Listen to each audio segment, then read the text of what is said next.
A Juiz esclarece. Vamos abordar hoje uma nova temática, a temática da adoção, que vai espalhar-se por várias sessões, dada a importância do tema. A adoção tem assento na Constituição da República Portuguesa, nomeadamente no artigo 36, número 7 da Constituição. Nesse artigo se prevê que todas as crianças têm direito a viver integradas numa família, que nenhuma criança pode ser separada dos pais sem decisão judicial e prevê-se ali no número 7, portanto, a possibilidade da adoção como uma das formas de constituir família, estando todos os passos previstos na lei. O que é a adoção? Bem, é um vínculo que se estabelece e que permite a integração de uma criança numa família, em termos semelhantes ao da filiação natural, portanto, a par da afinidade do parentesco e do casamento é fonte de relações familiares. Parte do princípio que nenhuma criança deve viver fora do âmbito familiar, tem direito a viver no âmbito de relações de afeto estruturantes, numa comunidade restrita com a qual se identifica, que desenvolva o seu sentido de pertença e a sua identificação a um agregado familiar que lhe proporcione vivências idênticas às que normalmente se estabelecem entre pais e filhos biológicos. Decretada a adoção, o vínculo que se estabelece é em tudo idêntico ao da filiação natural, portanto, torna-se irrelevante a existência ou não de laços de sangue, dá-se prevalência à relação de afeto que se estabelece entre adotantes e adotado e, a partir dali, passa a ter o mesmo estatuto dos filhos biológicos. É necessário que haja uma sentença que venha decretar a adoção, portanto, o nosso ordenamento jurídico não permite o estabelecimento deste vínculo idêntico ao da filiação sem ser através de sentença judicial. Este processo é composto por uma fase administrativa e outra judicial que iremos esmiuçar ao longo das várias sessões em que iremos abordar esta temática. Há que dizer que o objetivo primordial do Estado, neste caso, é o exercício do direito de cada criança a ter uma identidade familiar, independentemente dos laços biológicos que se possam ou não desenvolver. Acaba por ser irrelevante que, em termos de laços sanguíneos, aquele filho, aquela criança tenha ou não nascido de relações sexuais havidas ou não entre os pais, a prevalência não é para o laço biológico, como já referi, mas sim pela relação de afeto que permite àquela criança identificar-se e sentir-se integrada em determinada família. A lei tem vindo a alterar ao longo dos tempos. Ultimamente, em 2015, o regime da adoção foi condensado num único diploma, que veio proceder a diversas alterações. Criou-se um Conselho Nacional da Adoção e acabou-se com a adoção restrita. Existia antes a distinção entre a adoção plena e a adoção restrita, que não tinha, esta última não tinha os mesmos efeitos plenos da adoção plena, e acabou-se com essa distinção. A criança ou é adotada ou não é, e os efeitos são em tudo atualmente idênticos ao da filiação, sem distinção de categoria entre uma ou outra adoção, como anteriormente existia na lei que vigorava até 2015.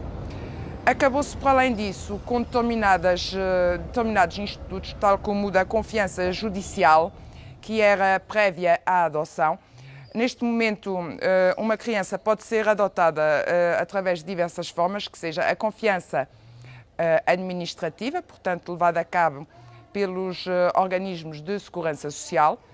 mediante prévia decisão de adotabilidade nos casos em que, no momento prévio, o Tribunal aplique uma medida de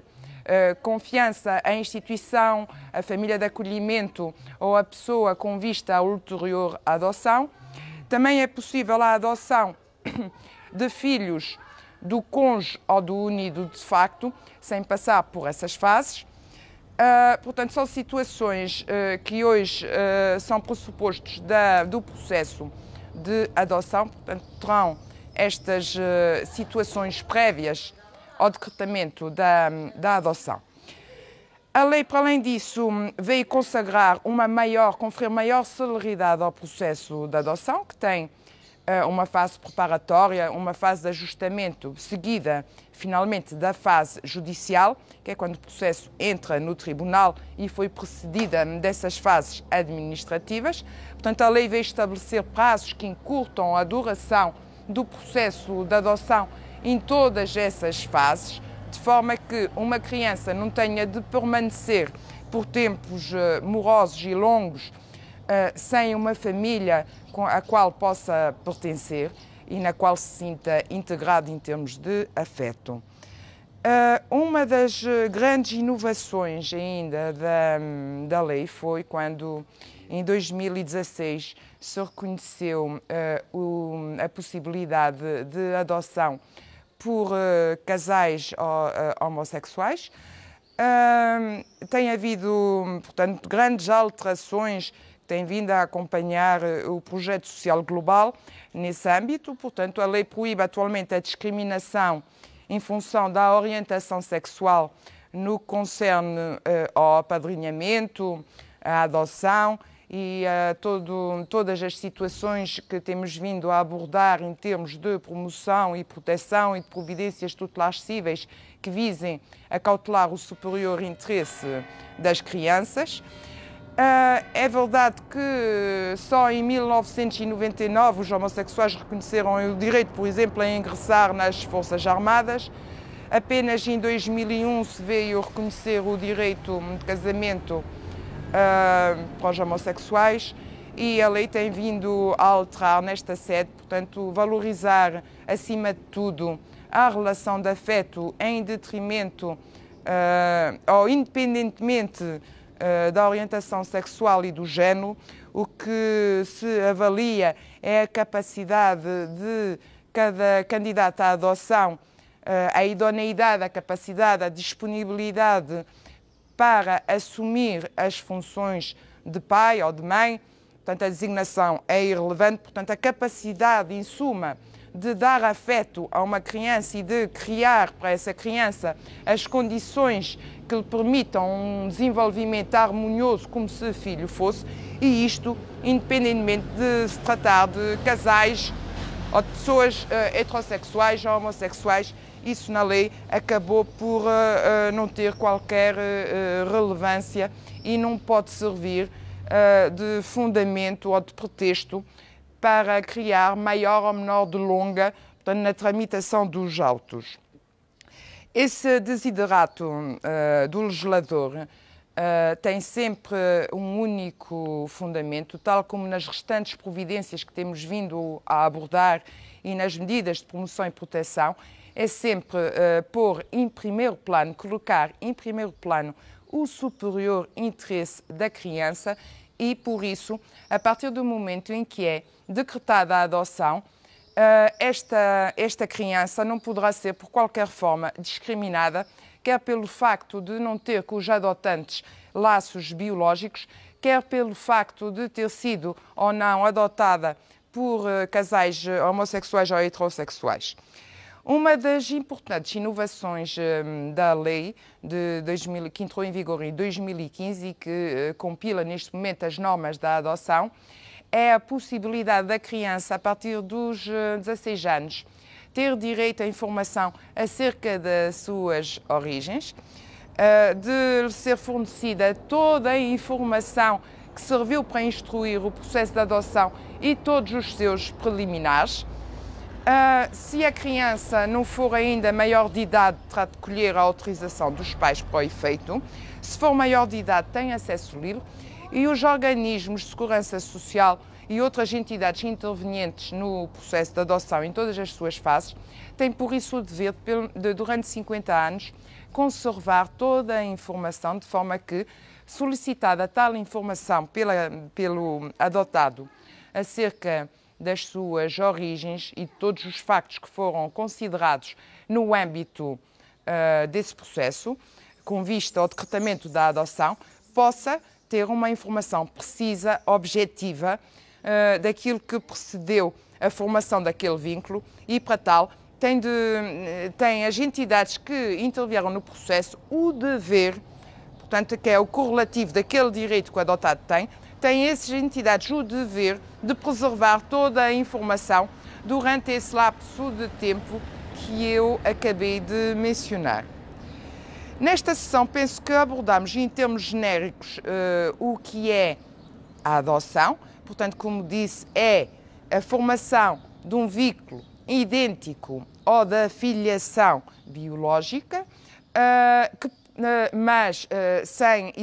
pré-existência dos laços de sangue, o que acaba por ser irrelevante. Portanto, o que se pretende é criar uma relação de parentesco em tudo idêntica do parentesco que nasce das relações biológicas, portanto, um parentesco